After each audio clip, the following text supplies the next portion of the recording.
मैं आपका chemistry teacher वजाहत अली। आज हमने जो 7 चैप्टर से टॉपिक डिस्कस करना है वो हमारे पास है electrochemical cell and concept of electrolytes.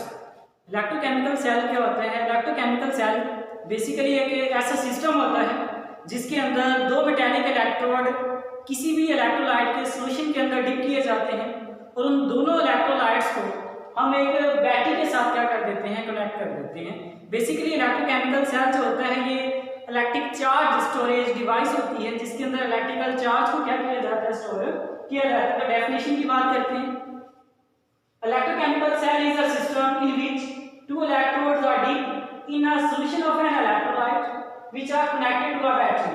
Diagram भी बनाई गई, दो मेटालिक इलेक्ट्रोड्स। अब कौन कौन सी मेटल्स को एज अ इलेक्ट्रोड हम यहाँ यूज किया जा सकता है? इसमें आयरन यूज कर सकते हैं, सिल्वर यूज कर सकते हैं, गोल्ड यूज कर सकते हैं, एल्यूमिनियम ETC यूज कर सकते हैं। तो दो मेटालिक इलेक्ट्रोड को जब किसी भी इलेक्ट्रोलाइट के सॉल्यूशन के अंदर डिप करके हम बैटरी के साथ कनेक्ट कर देते हैं तो इसके अंदर इलेक्ट्रिक करंट जो होता है वो पास आउट होना शुरू हो जाता है। तो जो इस किस्म का सिस्टम होता है उस सिस्टम को हम नाम दे देते हैं इलेक्ट्रोकेमिकल सेल।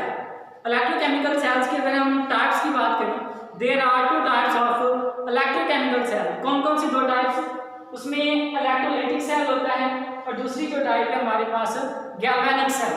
तो हमारे पास 2 टाइप्स के इलेक्ट्रोकेमिकल सेल्स होते हैं, electrolytic cell as well as galvanic cell. इसके बाद जो नेक्स्ट हमने टॉपिक डिस्कस करना है, कंसेप्ट ऑफ इलेक्ट्रोलाइट्स। इलेक्ट्रोलाइट्स क्या होते हैं? अभी हमने इलेक्ट्रोकेमिकल सेल्स के अंदर भी बात की कि जो दो मेटालिक इलेक्ट्रोड्स होते हैं उसे हम इलेक्ट्रोलाइट सॉल्यूशन के अंदर डिप करते हैं। तो हमें पता होना चाहिए कि इलेक्ट्रोलाइट होते क्या हैं। बेसिकली कोई भी सब्सटेंस इलेक्ट्रोलाइट के उस वक्त कहलाएगा अगर उसकी मोल्टन फॉर्म से या उसके सॉल्यूशन फॉर्म से इलेक्ट्रिक करंट क्या हो जाए, कंडक्ट हो जाए। इलेक्ट्रोलाइट की डेफिनेशन करेंगे, any substance whose molten form और solution form conduct electric current. यानी कि कोई भी सब्सटेंस जिसकी मोल्टन स्टेट से या उसकी सॉल्यूशन फॉर्म से अगर इलेक्ट्रिसिटी कंडक्ट हो रही है तो वो सब्सटेंस जो होगा वो इलेक्ट्रोलाइट कहलाएगा। फॉर एग्जांपल हमारे पास सोडियम हाइड्रोक्साइड, हाइड्रोक्लोरिक एसिड है, सोडियम क्लोराइड है। ये तमाम जो सब्सटेंसेस हैं ये सारे के सारे इलेक्ट्रोलाइट हैं। क्यों इलेक्ट्रोलाइट है? क्योंकि जब इन्हें हम वाटर में डिसॉल्व करते हैं ये आयोनाइज हो जाते हैं और due to presence of free ions they conduct electric current. तो इस वजह से ये सारे सब्सटेंस जो होंगे वो इलेक्ट्रोलाइट कहलाएंगे। अब अगर हम इलेक्ट्रोलाइट की टाइप्स की बात करें तो हमारे पास 2 टाइप्स के इलेक्ट्रोलाइट्स होते हैं। कुछ इलेक्ट्रोलाइट्स स्ट्रॉन्ग इलेक्ट्रोलाइट्स होते हैं और कुछ जो इलेक्ट्रोलाइट्स होते हैं वो वीक इलेक्ट्रोलाइट्स होते हैं। अब स्ट्रॉन्ग इलेक्ट्रोलाइट्स क्या होंगे और वीक इलेक्ट्रोलाइट्स क्या होंगे? तो इसकी डेफिनेशन के अंदर आपने 2 मेन बातें बतानी होंगी। पहली बात ये है कि जो स्ट्रॉन्ग इलेक्ट्रोलाइट्स होंगे ये कंप्लीटली आयोनाइज हो जाएंगे।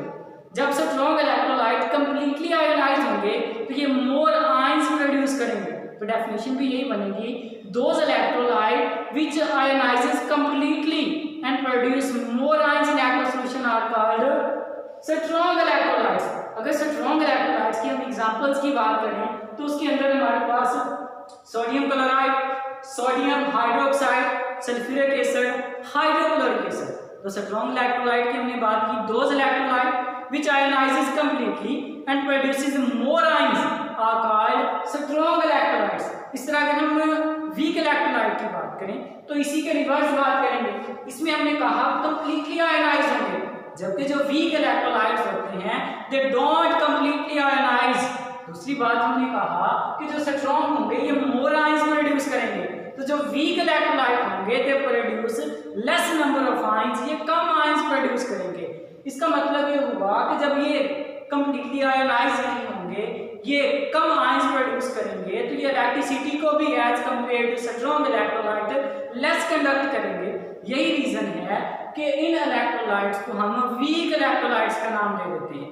अब कौन कौन से इलेक्ट्रोलाइट्स वीक इलेक्ट्रोलाइट्स होते हैं तो उसके अंदर हमारे पास एग्जांपल है, एक एसिटिक एसिड, दूसरा कैल्शियम हाइड्रोक्साइड। एसिटिक एसिड और कैल्शियम हाइड्रोक्साइड ये दोनों के दोनों वीक इलेक्ट्रोलाइट्स हैं। MCQs आ जाते हैं, आपको पूछा जा सकता है which substance is weak electrolytes, तो उसमें से 3 आपको स्ट्रॉन्ग के ऑप्शन देगा, एक आपको वीक ऑप्शन दे देगा। अगर इन दोनों सब्सटेंसेस में से कोई एक होगा तो वो आपका वीक इलेक्ट्रोलाइट कहलाएगा। अब नेक्स्ट हमारे पास एक छोटा सा टॉपिक है जिसे हम कहते हैं नॉन इलेक्ट्रोलाइट। अभी हमने कहा कि किसी भी सब्सटेंस के अगर मोल्टन स्टेट से या सॉल्यूशन फॉर्म से इलेक्ट्रिक करंट कंडक्ट हो रहा है तो वो इलेक्ट्रोलाइट है। बिल्कुल इसी तरह अगर हम बात करें किसी भी सब्सटेंस के सॉल्यूशन फॉर्म से या उसकी मोल्टन स्टेट से इलेक्ट्रिक करंट कंडक्ट ना हो तो वो हमारे पास नॉन इलेक्ट्रोलाइट कहलाएगा। नॉन इलेक्ट्रोलाइट की अगर हम बात करें, they do not ionise and don't conduct electricity in solution form are called non electrolytes.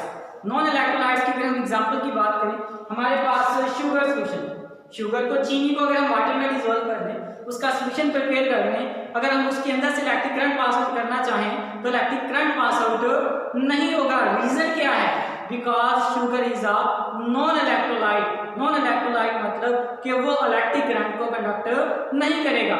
इसी तरह अगर हम बेंजीन की बात करें, टोलुइन की बात करें, तो ये भी सारे के सारे जो होंगे ये नॉन इलेक्ट्रोलाइट कहलाएंगे। तो ये हमारे आज के टॉपिक थे जिसके अंदर हमने इलेक्ट्रोकेमिकल सेल्स को डिस्कस किया, फिर इलेक्ट्रोलाइट के जो कंसेप्ट था हमने उसे डिस्कस किया।